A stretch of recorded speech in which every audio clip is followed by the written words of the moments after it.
जनाब जबरील अलैहिस्सलाम अल्लाह की बारगाह दे विचों इजाज़त तलब की कि या रब्बुल आलमीन मैं तेरी इबादत करना चाहना। तो हदीस पाक के अंदर आंदा है 4000 साल तिकरा जनाब हज़रत जबरील अलैहिस्सलाम ने अल्लाह तबारक व तआला की इबादत की।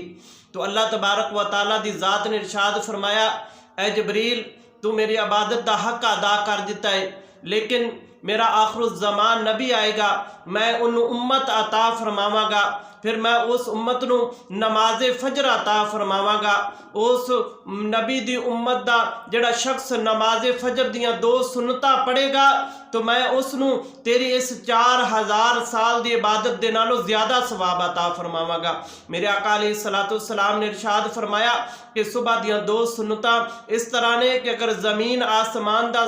सारा खजाना एक पलड़े के अंदर रख दिता जाए और सुबह दियां 2 सुन्नतां का सवाब एक पलड़े च रख दिता